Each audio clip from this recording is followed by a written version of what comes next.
No dia de ação de graças, meu filho me deu um tapa, mas meu sorriso o fez recuar imediatamente. Sou Edna Haleig, tenho 68 anos e moro sozinha em uma pequena casa de madeira em Vermont. Eu era enfermeira-chefe. Tinha um marido. Eu acreditava que fazia parte de uma família, até perceber que era apenas uma peça extra que eles educadamente guardavam para os feriados. Há um tipo de silêncio que ninguém te ensina a encarar quando é você quem cozinha, mas não há uma cadeira te esperando à mesa. Eu costumava pensar que, se eu nunca pedisse nada, sempre haveria um lugar para mim. Mas a verdade é que as pessoas vão te empurrar para mais longe enquanto você continuar se afastando. Esta não é uma história para pedir compaixão. Só espero que você ouça, especialmente se já lhe disseram que você é demais quando tudo o que você fez foi amar profundamente. E então chegou o dia de ação de graças, um dia para o qual eu vinha me preparando muito antes do amanhecer, sem saber que marcaria o início de uma verdade mais amarga do que qualquer palavra já dita. Acordei às 5 da manhã no dia de ação de graças para preparar o prato que todos elogiavam. Mas, neste ano, ninguém me reservou um lugar. Preparei um café coado e esperei a água pingar na caneca de cerâmica com uma estampa do inverno de Vermont. Lá fora, a neve cobria a calçada, pontilhada de pequenas pegadas de esquilos e gatos. O céu ainda não tinha clareado, mas eu já tinha colocado tudo na minha mala de pano: aipo, cebolas, pão amanhecido em cubos, tudo preparado na noite anterior. Cheguei à casa de Franklin às 18h15. Ninguém abriu a porta. Precisei bater 2 vezes antes de ouvir o arrastar lento dos chinelos de Clary. Ela abriu a porta, ainda de hobby. Chegou cedo, disse secamente. Sorri e levantei a sacola. O prato precisa esfriar antes de ir ao forno. Ela sentiu e entrou sem dizer mais nada. A cozinha parecia a mesma do ano passado: toalha de mesa de estopa, o calendário escrito à mão pendurado na porta, o rádio entocando gaita suave. Tirei o casaco e o pendurei no encosto de uma cadeira. A velha tábua de corte do Joel ainda estava na gaveta. Retirei-a e lavei-a. Eles costumavam dizer: mãe, você devia comprar uma nova. Essa está muito gasta. Mas eu fiquei com ela. Está arranhada e escurecida, mas nunca deformada. Ainda serve nas minhas mãos. Comecei a picar as cebolas. Meus olhos ardiam, mas não por causa das cebolas. Clary entrou alguns minutos depois. Onde você colocou os guardanapos? Quero dobrá-los como leques. Apontei para a gaveta de baixo, perto das facas de descascar. Ela olhou, mas mudou de ideia. Os leques estão ultrapassados. As pessoas agora fazem formatos de lótus. Não disse nada, continuei cortando o aipo em fatias uniformes. Por volta das 19 horas, Caleb desceu, alto, magro, ainda sonolento. Vovó, esse café é o seu da velha guarda? Estou sentindo o cheiro. Assenti e servi uma xícara para ele. Em Boston, eu só bebo Starbucks, mas este tem um cheiro melhor. Sorri e peguei um pouco de molho de cranberry para ele provar. Ele disse: igual quando eu era pequeno. Clary entrou logo em seguida. Caleb, vai encontrar a Sienna no carro. A carona dela chegou. Ele se despediu e foi embora. Clary começou a arrumar os talheres, um de cada vez. Olhei para o relógio: 7h32. O peru estava no forno. Pincelei-o novamente com manteiga de alho. Franklin desceu, atrasado, camisa bege, cabelo penteado para trás. Você não precisava trazer um presente para Maya. Ela não está mais em contato. Virei-me para encará-lo. O que aconteceu? Ela escreveu semana passada e disse que estaria aqui. Ela mudou de endereço. Ninguém sabe onde. Não se preocupe. Abri minha bolsa e tirei a carta antiga dela: papel creme, tinta azul, letra torta. Maya foi minha aluna. Agora ela é jornalista. Na carta, ela mencionou uma entrevista com uma enfermeira idosa no Maine que falou de mim. Ela sempre se lembrava de como a senhorita Edna ensinou a dar um nó na sutura. Antes que eu pudesse terminar de ler, Clary olhou para mim e riu baixinho. Quem ainda escreve cartas? Temos e-mails, mensagens de texto, videochamadas. Dobrei a carta delicadamente de volta nos mesmos vincos de sempre. Clary dobrou cada guardanapo como um ritual. Entendi que ela não precisava que eu cozinhasse. Ela só precisava que eu não interrompesse a ordem que ela havia estabelecido. Voltei-me para o forno e verifiquei o peru. O cheiro de manteiga crocante subiu, quente. Nesse momento, Caleb voltou para dentro, segurando um buquê de flores silvestres, ligeiramente úmidas da neve. A Siena e eu colhemos estas perto da colina. Ela gosta das azuis pequeninas. A senhora sabe o nome delas, vovó? Levei uma até o nariz. Miosotes. Ele me olhou. Que nome triste. Não respondi. Voltei-me para o recheio, adicionei noz moscada e um toque de pimenta do reino branca. Clary ficou atrás de mim, observando como eu misturava. Você usou muito sal. Fiz uma pausa. A mesma receita de sempre. O Franklin gosta assim. Ela não respondeu, apenas saiu para a sala. Eu a ouvi dizendo a Caleb para pendurar o casaco, perguntando a Siena sobre suas opções vegetarianas. O que quer que Siena dissesse, Clary tinha uma resposta. Pensei no que Caleb disse, que nome triste. Eu costumava achar que era lindo, um lembrete, não se esqueça de mim. Agora parece mais um sussurro de alguém desaparecendo lentamente de uma casa a qual costumava pertencer. Perto do meio-dia, Franklin entrou novamente. Ele segurava um pedaço de papel, riscando itens. Depois do jantar, você pode ir para casa mais cedo, mãe? Temos nossos próprios planos para esta noite. Olhei para cima, tentando ouvir se eu tinha entendido errado. Mas ele apenas encarou a lista, sem palavras adicionais, sem olhar, sem hesitação, apenas mais uma tarefa para marcar. Limpei as mãos na toalha e fiquei parada por um instante, depois voltei a fatiar a abóbora. A faca bateu suavemente na tábua de corte. Cada fatia parecia me separar de algo que eu não conseguia mais segurar. Coloquei o peru no grande prato de porcelana, rodeando-o com passas, maçãs assadas e alecrim fresco. Clary passou e ajeitou os talheres. Caleb trouxe água para a mesa e parou. Você ainda está usando aquele avental velho, vovó, aquele com bordado de girassol. Alisei o tecido gasto e sorri. O Joel escolheu o tecido ele mesmo. Sua mãe sempre dizia que estava fora de moda. Ele olhou em volta. Não vejo nenhuma foto do vovô. Não, eu disse suavemente. Não, você não vê. Franklin chamou todos para a mesa. Lavei as mãos, servi um pouco de água e sentei na cadeira mais próxima da cozinha. À mesa, serviram-se, conversaram sobre trabalho, o tempo, Boston e moda. Ninguém mencionou Joel. Ninguém perguntou sobre a carta. Ninguém mencionou Maia ou o recheio, que foi a primeira coisa a ser descartada. Após a refeição, Clary sugeriu uma foto de família. Ela posicionou todos, Franklin no meio, com o braço em volta dos ombros dela, Caleb e Siena à esquerda. Fiquei na beirada, levemente inclinada para não bloquear o vaso de flores. A câmera piscou em vermelho. Clary disse, 1, 2, sorria. Sorriu o suficiente, não porque estivesse feliz, mas porque sabia como. Depois veio a sobremesa, torta de abóbora com creme de noz moscada. Caleb perguntou se eu queria experimentar a vegana.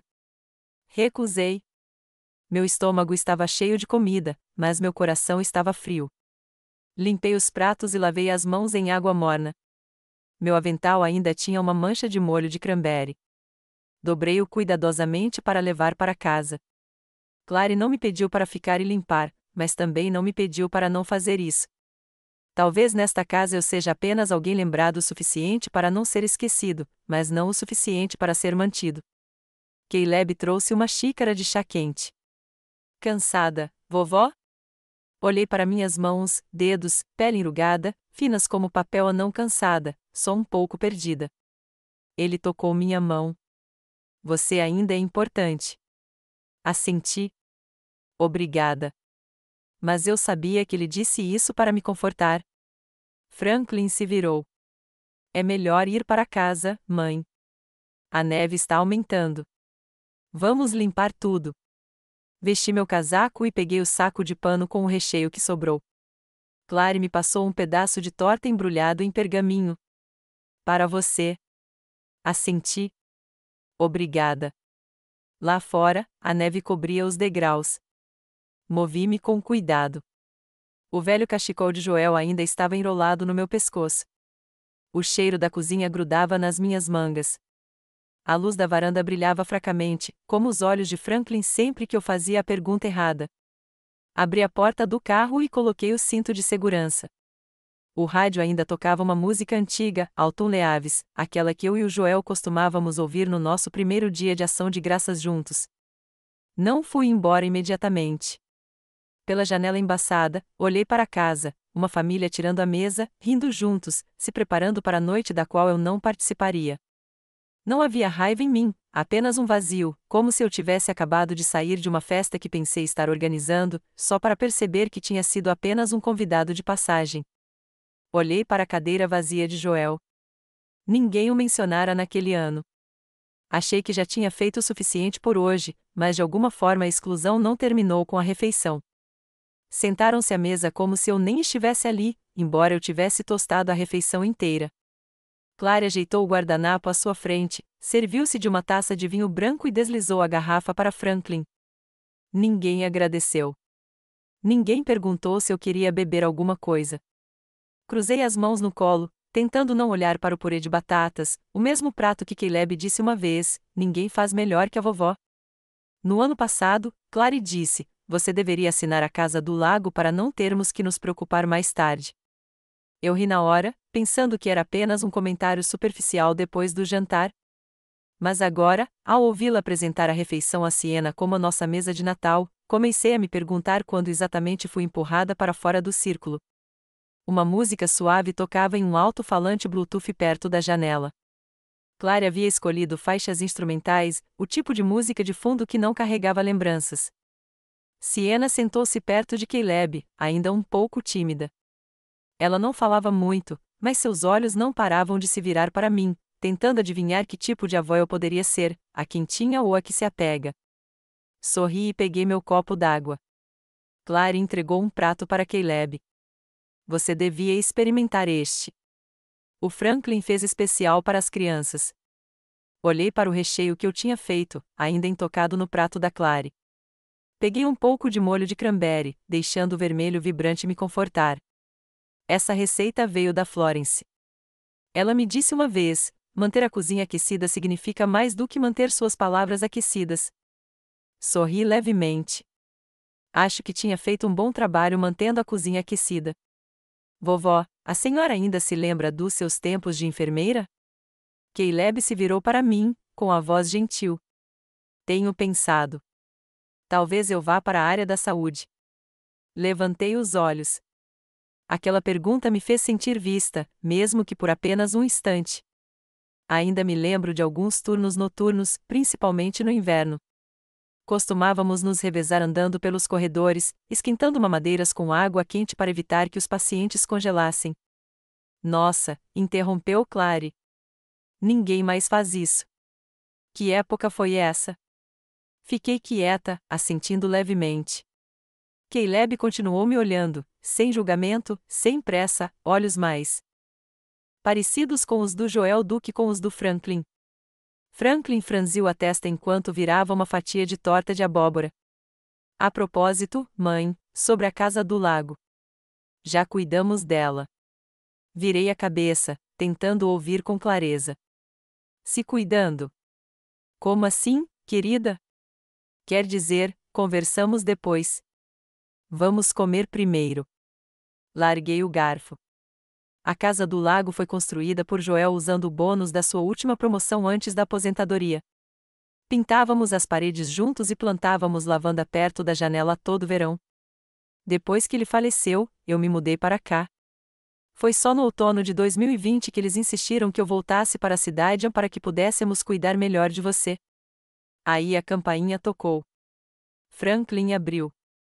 Nathan, meu caçula, estava lá, ainda de luvas, cabelo despenteado. Desculpe o atraso. O trânsito de Woodstock estava uma bagunça. O jantar está quase acabando, respondeu Franklin, secamente. Nathan entrou, olhou para a mesa e sentou-se ao meu lado. Ele se inclinou e sussurrou: Você ainda tem os documentos da Casa do Lago que assinou quando estava doente? Virei-me para ele. Por que está perguntando? Só para confirmar, disse-lhe com um sorriso fraco. Você não estava muito esperta naquela época, estava? Ele não falou alto, mas alto o suficiente para me arrepiar.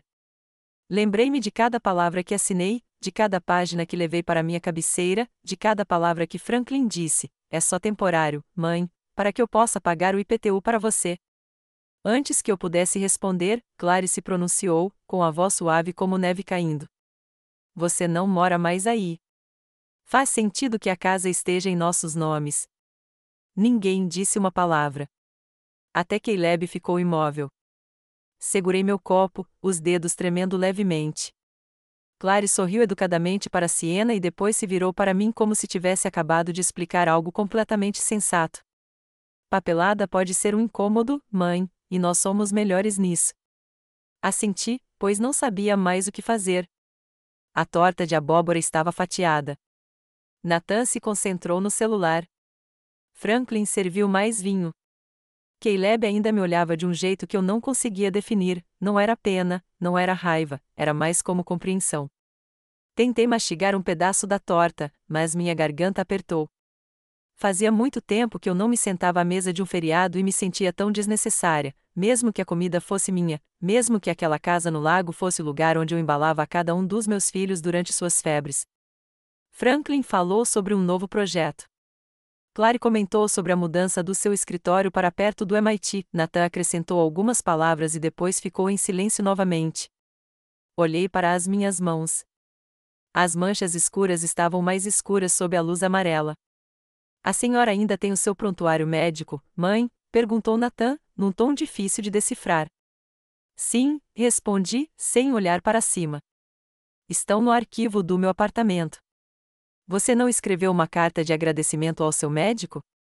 Clary inclinou a cabeça. Quem ainda faz isso? Apertei os lábios. Maya disse uma vez que gostava da sensação de segurar uma carta de verdade. Clary deu uma risada suave e mudou de assunto. Quando chegou a hora de tirar a mesa, comecei a me levantar, mas Clary já havia recolhido os pratos. Senta, mãe. Deixa a filha cuidar disso. Eu não disse nada. Dentro de mim, um som mal se elevou, como o de uma porta se fechando por dentro. Caleb voltou com os copos vazios. Siena se inclinou para perto dele, falando baixo, apenas o suficiente para eu ouvir. Aquela casa realmente pertencia a ela? Caleb não respondeu. Seu silêncio e os olhos questionadores de Siena soaram como um aviso silencioso. Mas eu estava cansada de ficar quieta, e o que eu temia que viesse veio mais rápido e mais dolorosamente do que eu imaginava. Eu disse uma coisa e levei um tapa da mesma pessoa que dei à luz, criei e que um dia acreditei que me protegeria quando eu estivesse mais fraca. O som daquela mão batendo na minha bochecha ecoou forte por uma sala já silenciosa demais. Ninguém engasgou. Ninguém sequer respirou. Apenas o barulho de uma faca batendo no chão de madeira e o suave som metálico de uma colher tombando naquele silêncio estranho e congelado. Virei a cabeça lentamente. Não chorei. Não vacilei. Apenas olhei para Franklin com olhos vazios. Seu rosto estava vermelho, sua respiração pesada. Clary colocou a mão sobre a dele como se quisesse acalmá-lo, mas não disse nada. Nathan franziu a testa, mas permaneceu em silêncio. Caleb ficou parado. E Siena? Eu a vi segurando o celular debaixo da mesa, com um dedo apoiado no botão de gravar. Quando Franklin era pequeno, ele deu um tapa em uma colega de classe que me chamou de velha. Ainda me lembro do dia em que ele chegou em casa com o olho inchado por causa do castigo da professora, mas orgulhoso. Ninguém insulta minha mãe, disse ele. Mas hoje, aquele tapa veio dele, e não porque alguém me insultou, mas porque eu ousei pedir respeito. Fiz apenas uma pergunta, e disse baixinho: por que você estava planejando transferir tudo o que eu tenho sem me perguntar? Ninguém respondeu de imediato. Clary desviou o olhar. Nathan zombou. Então Franklin bateu a mão na mesa e se levantou. Você acha que ainda tem alguma coisa a dizer? Olhei para ele. Eu só estava perguntando. Ela é velha, Nathan retrucou. Ela nem se lembra como funciona a papelada. Mantive os olhos em Franklin. Meus dedos agarraram o guardanapo, não para esconder o rosto, mas para me firmar. Então, tudo pelo que vivi, tudo que economizei, não me pertence mais? Franklin se moveu em minha direção de forma rápida e brusca, e então sua mão desceu. Siena engasgou e deixou cair a colher. Caleb se levantou de um pulo. Pai. Permaneci sentada. Minha bochecha queimava, mas por dentro, havia apenas uma calma oca e congelante. Dei um sorriso fraco, não por perdão, não por resistência, mas porque agora eu finalmente vi as coisas como elas realmente eram. Obrigada, sussurrei. Agora sei que coloquei minhas esperanças nas mãos erradas. Franklin congelou por um momento. Clary murmurou algo para Caleb, mas eu não ouvi. O único som em que me concentrei foi o do granizo batendo no telhado da varanda, um lembrete lento e constante de que o inverno estava chegando mais cedo este ano. Meu celular vibrou no bolso do casaco. Eu o peguei. A tela se iluminou. Maya Shen. Você está bem? Não respondi. Apenas encarei o nome dela, minha ex-aluna, aquela que um dia escreveu que queria se tornar alguém que dissesse a verdade sem precisar suavizá-la. Franklin se jogou de volta na cadeira. Ninguém tocou na comida. Guardanapos amassados, pratos manchados de molho de cranberry, manchas vermelhas se espalhando pelo linho branco como sangue desbotado. Clary suspirou. Talvez você devesse subir e descansar, mãe. Eu vou limpar tudo. Levantei-me. Não agradeci. Não disse uma palavra. Apenas subi as escadas, passo a passo. Minha mão esquerda ainda segurava o telefone. Minha bochecha direita ainda ardia. No andar de cima, a casa estava tão silenciosa que eu conseguia ouvir o vento passar por baixo da moldura da janela. O quarto de hóspedes não havia mudado, lençóis cinza claros, um abajur antigo, uma foto do casamento de Franklin e Clary na prateleira, uma foto que eu havia dado a eles. Eles nunca trocaram a moldura, mas uma fina camada de poeira havia se acumulado nela. Fechei a porta atrás de mim e sentei na beira da cama. Minhas mãos não tremiam mais. Pensei no tapa, não porque doesse, mas porque tinha vindo tão facilmente, como uma emoção sem peso, sem hesitação. O que mais me arrepiou não foi a força, mas o olhar de Franklin ao aplicá-lo, nem raiva, nem pânico, apenas certeza, como se eu fosse um problema que precisava ser resolvido com eficiência. Olhei pela janela. O quintal já estava coberto de gelo fino. O bordo estava sem folhas. A grama de verão havia desaparecido, substituída por terra escura e folhas comprimidas na neve molhada. Levantei-me e fui até o armário de madeira encostado na parede. A terceira gaveta tinha uma fechadura antiga, daquelas com chave minúscula, como as que eu usava quando era enfermeira. Abri. Tudo ainda estava lá, uma pasta de couro marrom escuro amarrada com uma fita vermelha. O cheiro de couro envelhecido e papel mexeu com algo no fundo do meu peito. Coloquei a pasta na cama e desembrulhei a fita. Cada papel estava em seu lugar, cópias dos meus registros médicos de 2020, o título da casa do lago antes da transferência, os documentos de procuração temporária e uma carta que escrevi uma vez, mas nunca enviei, para um velho amigo advogado de Joel. Guardei este arquivo por 3 anos, não por desconfiança, mas porque sabia que um dia precisaria dele. Peguei o menor pedaço de papel, continha apenas uma linha, escrita à mão: não recue mais. Ninguém mais está abrindo caminho para você. Escrevi essa frase certa noite em um apartamento alugado em Montpellier, logo após me recuperar da queda. Franklin não tinha vindo. Nathan tinha mandado uma mensagem: estou muito ocupado. Aguenta firme, mãe. Eu entendi. Mas, a partir daquele momento, comecei a juntar papéis, cópias, ligações gravadas, não para brigar, mas para estar pronta. O telefone vibrou novamente. Maya escreveu: se precisar de alguma coisa, é só dizer. Eu vou. Não respondi, mas sabia que não estava mais sozinha. Coloquei a pasta de volta, tranquei a gaveta e me levantei. No espelho, ajeitei a gola. Minha bochecha ainda estava vermelha, mas meus olhos estavam mais claros do que a manhã toda, não porque eu estivesse com raiva, mas porque finalmente vi tudo com clareza. Ao sair, vi Siena no topo da escada. Ela não disse uma palavra, mas quando nossos olhares se encontraram, eu soube que ela tinha visto tudo. Desci lentamente, sem pressa, apenas o suave assobio do vento lá fora, e dentro de mim, um som surgia constantemente, não tristeza, nem raiva, mas um plano silencioso tomando forma nota por nota. Naquela noite, não dormi. Cada pedaço que eu havia reunido ao longo de 3 anos havia encontrado seu lugar. Na manhã seguinte, desci as escadas, não mais a mulher com quem eles se acostumaram, não mais a que esperava, não mais a que permanecia em silêncio. Certa vez, passei um ano novo em silêncio, com lágrimas nos olhos, um Natal sem presentes.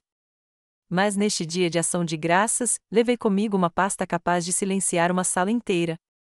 A sala de estar ainda tinha o cheiro de presunto e cobertura doce de uma cozinha que ninguém tinha terminado de limpar.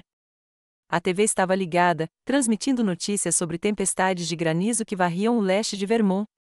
Mapas frios, azul acinzentados, preenchiam a tela, mas ninguém estava assistindo.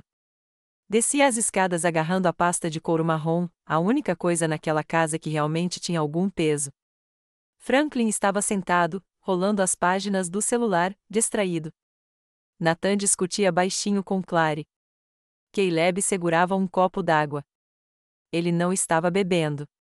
Sienna olhou para mim, desta vez, não havia pena em seus olhos. Não havia confusão. Era o olhar de alguém que sabia que algo estava prestes a acontecer. Fiquei no centro da sala e disse calmamente: preciso falar. Ninguém respondeu, mas ninguém saiu. Coloquei a pasta na mesa de centro, abri-a e organizei cada papel como peças de xadrez, a escritura da casa no lago, uma carta de um advogado datada de 2020, um documento atestando minha competência jurídica, e-mails da empresa de gestão de ativos, cada página limpa, carimbada e assinada. Eu havia preparado tudo isso em silêncio por 3 anos. A casa do lago ainda está em meu nome, eu disse, e continuará assim até eu morrer ou decidir o contrário. Nathan se levantou e deu um passo em minha direção, com a mão estendida. Mãe, deixa a gente pelo menos dar uma olhada nos papéis. Caleb se adiantou. Ele não levantou a voz. Simplesmente disse: deixe ela terminar. Clary recuou para um canto, com o telefone pressionado contra o ouvido. Ela sabe. Pare de ligar. Espere por mim lá fora. Ignorei tudo.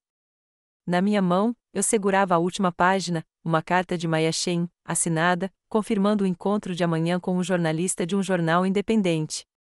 Ela vem aqui com uma câmera, e não vem sozinha. Franklin zombou.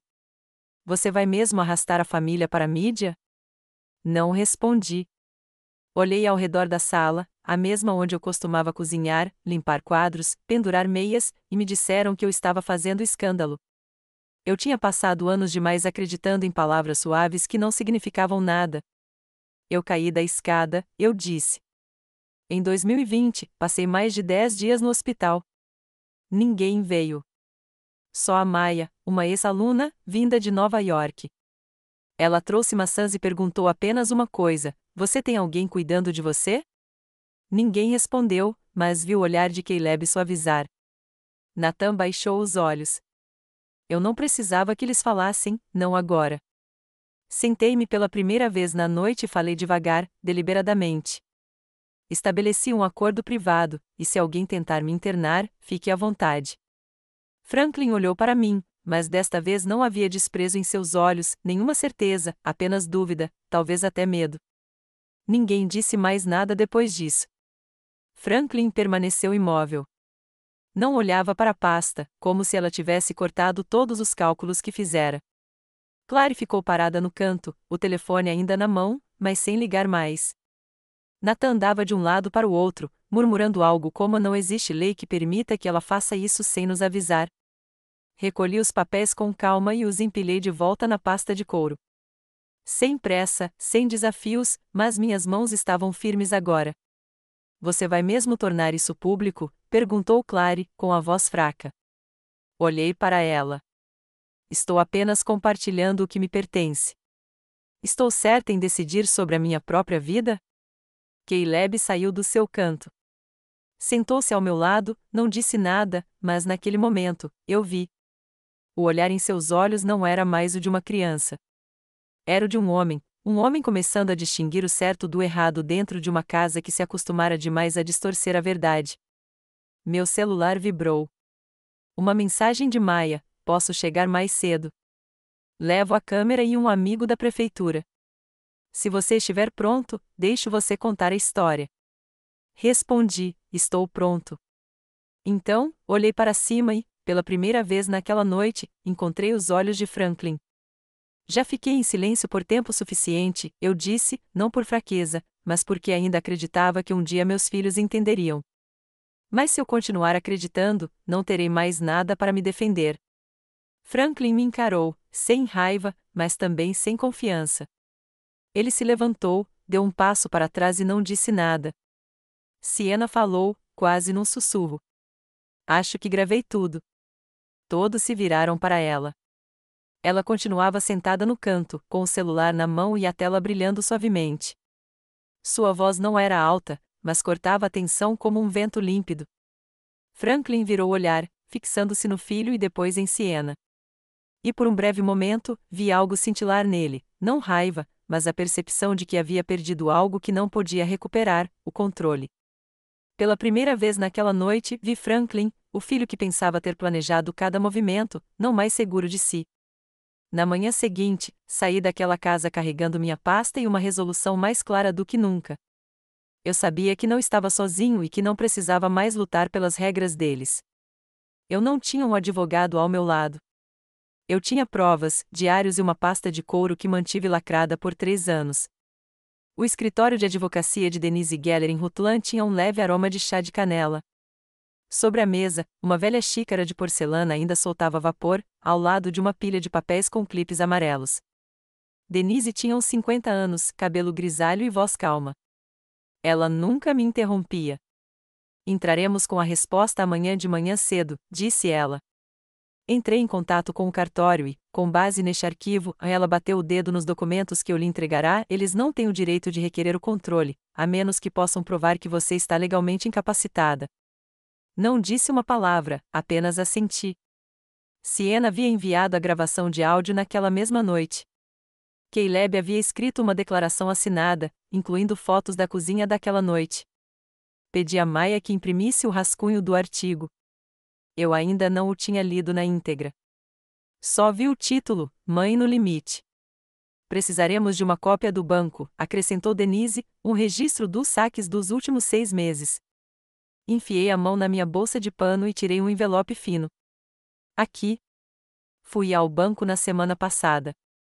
Eles me deram o extrato completo, e Clary disse uma vez que ficaria com uma parte do meu dinheiro quando eu tivesse alta. Denise abriu o envelope. Sua expressão não mudou. Você está preparando isso há um tempo.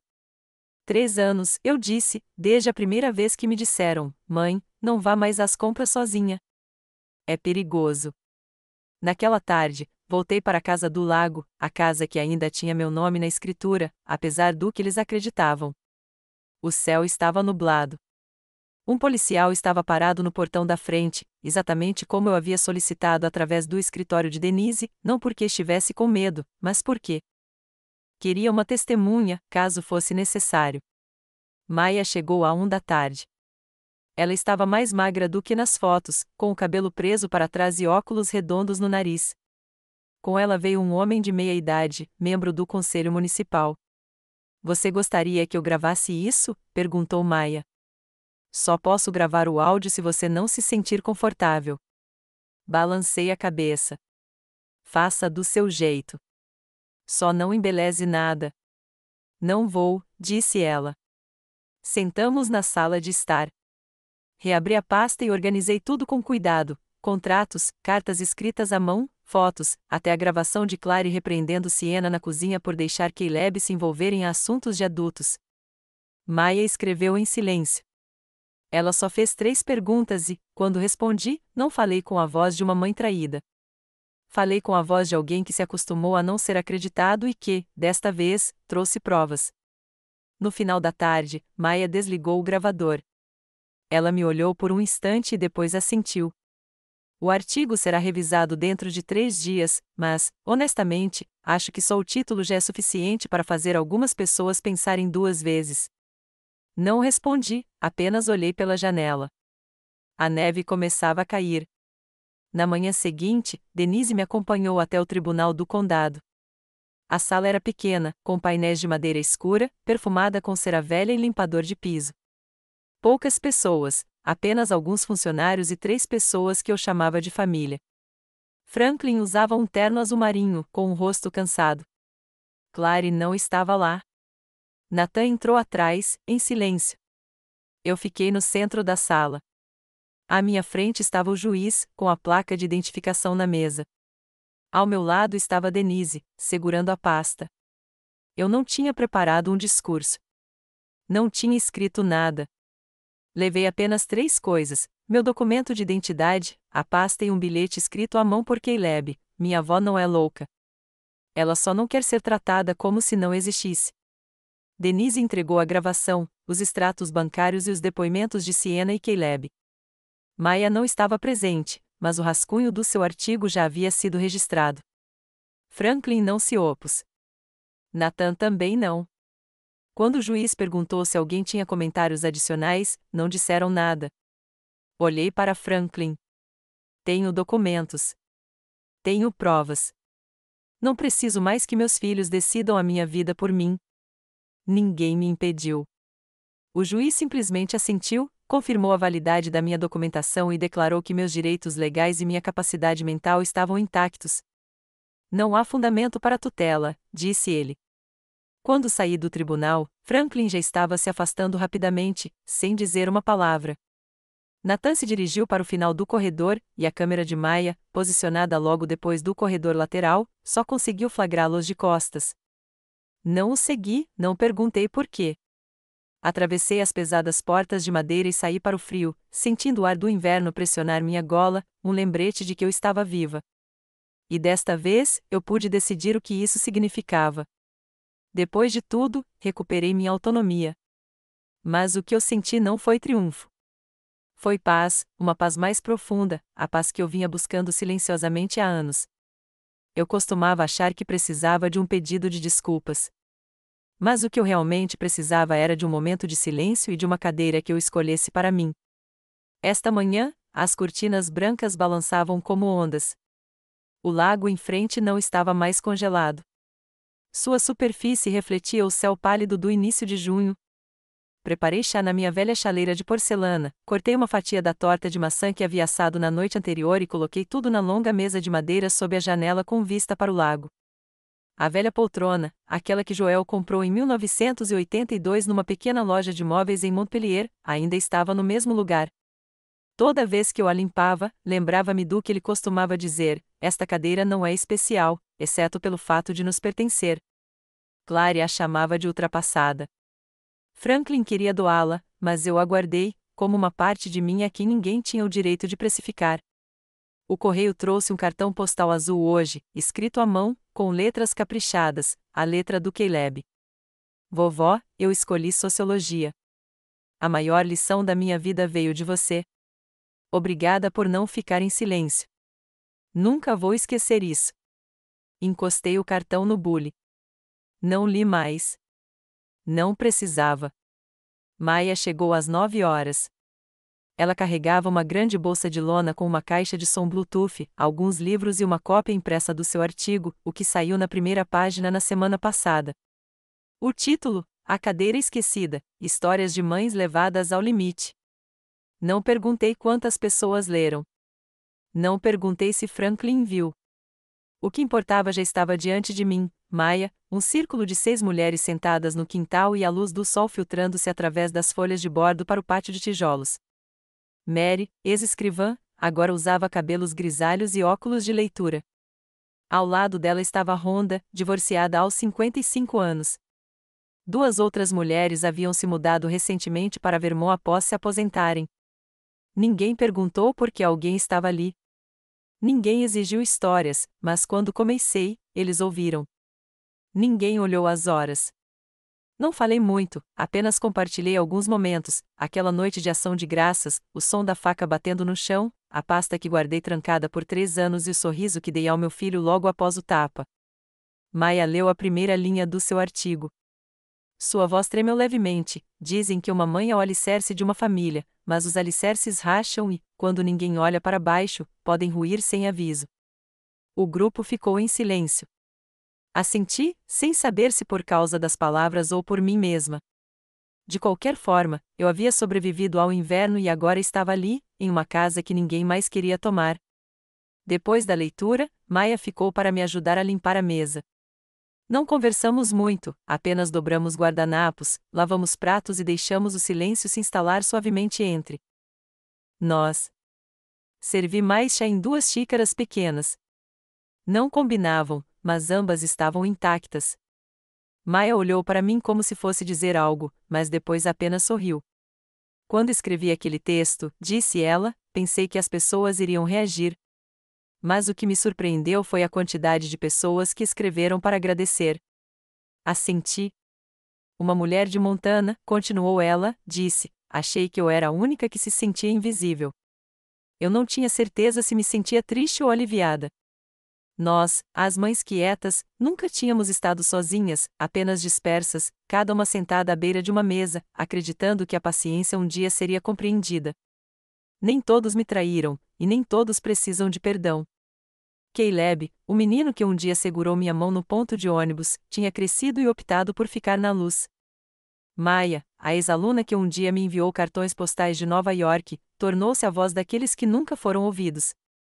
Clary, Franklin, Nathan, não digo mais os nomes deles, não por raiva, mas porque não preciso. Não preciso estar na vida deles para me sentir completa na minha. Naquela tarde, tirei o pó da estante, reorganizei fotos antigas. Algumas guardei, outras deixei à vista. Tudo na casa do lago agora era escolhido por mim. Sobre a mesa, um diário encadernado em couro que comprei no ano passado. A primeira página ainda estava em branco. Abri e escrevi uma única linha: hoje começo a viver sem esperar permissão. Não foi um começo estrondoso, mas o suficiente para saber que não preciso mais de um lugar à mesa de outra pessoa para me sentir pertencente. Desliguei o rádio. Não precisava mais de músicas antigas para preencher o silêncio. Coloquei o bule em uma bandeja de madeira, dobrei um cobertor leve e saí para a varanda. A torta tinha esfriado. A brisa roçava o lago, entrando pela janela aberta desde a manhã. Sentei-me na velha poltrona ao lado da janela, de frente para a água. A luz do sol do entardecer se derramava sobre minha manga. Nenhum telefone tocou, ninguém bateu, e eu me senti em paz. Há jantares que você passa o dia inteiro cozinhando, só para perceber que não há lugar à mesa para você. Eu costumava acreditar que sacrifício era amor, que se eu ficasse em silêncio por tempo suficiente, eles entenderiam. Mas aprendi uma coisa: se você não se valoriza, até as pessoas mais próximas podem se afastar, como uma poltrona velha que antes mantinha a casa aquecida durante todo o inverno. Mas quando ninguém mais sente frio, ela é silenciosamente empurrada para um canto. Se esta história tocar algo em você, reserve um momento para olhar ao redor.